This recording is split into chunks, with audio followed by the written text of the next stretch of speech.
While there's an onslaught of device categories to receive smart homeification, this tablet is the first of its kind. On its face, it makes sense. Companies that make smart home devices are already putting screens akin to smartphones or tablets on them anyways, so why not just make a tablet that turns into a smart home device instead?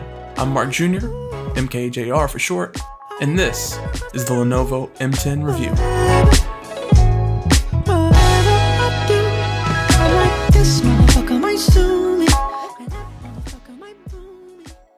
Unboxing is straightforward and thrillless.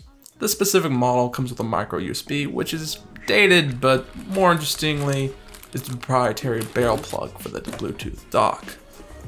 It comes with some books that no one has or ever will read, a SIM ejector for the micro SD slot, and finally the cloth wrapped dock itself. Now, first reaction with this device was a long setup time and the first encounter with this product's biggest flaw, the software. And to be honest, I'll just cut right to the chase with you on this hybrid setup. You either use this as an Amazon Echo or a tablet. Trying to do both is just a constant hassle, which just isn't worth it. The good news on the former, it's my favorite Alexa device, and it can be your companion anywhere in the house. As a standalone tablet, Lenovo has, well, at least much to be desired.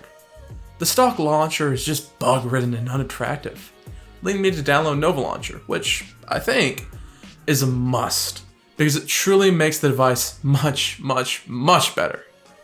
But what you can't fix with another launcher is the lack of RAM, leading me to lose my place in apps frequently, and an overall sluggish transition to any launching makes you more inclined to just pull out your phone instead.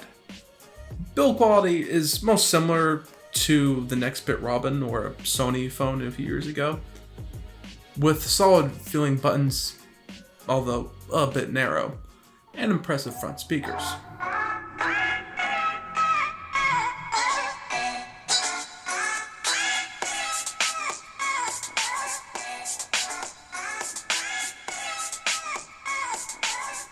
Hardware varies.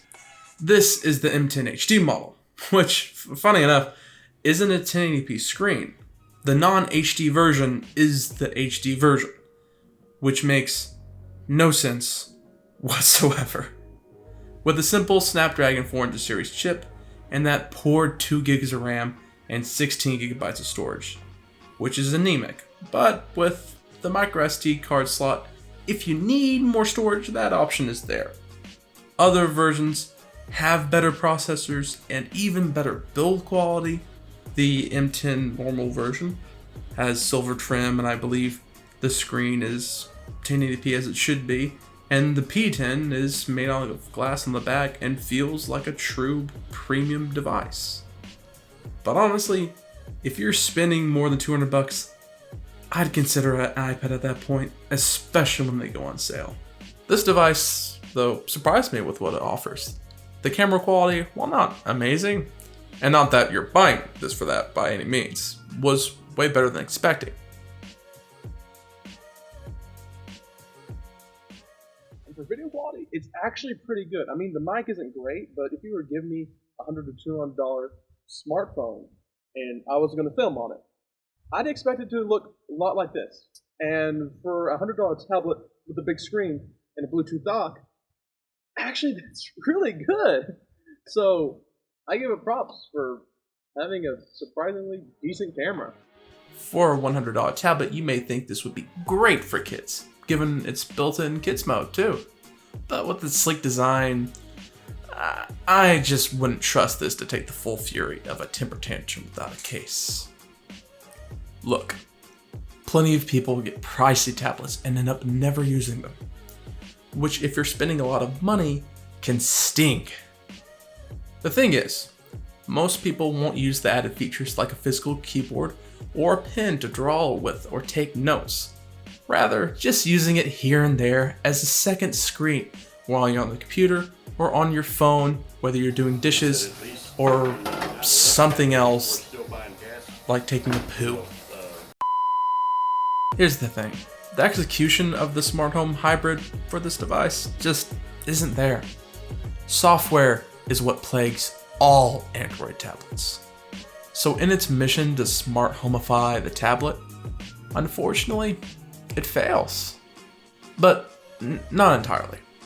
I do think this is just a much better buy to smart home devices with a screen in the first place. Just as tablets are a niche that are either used a lot or not at all by people, smart home devices are too, which makes this a no-brainer if you have neither. Well, there are better smart home devices and much better tablets as well. If you're unwilling to spend all that much, this is a steal. So, if you're looking for a tablet to do all the essentials, for 1/3 of the price of an iPad, I highly recommend this. And the worst that can happen is that you end up with another smart home device, which can be muted. Speaking of the worst that can happen, please go ahead and subscribe. It really encourages me to make more content like this.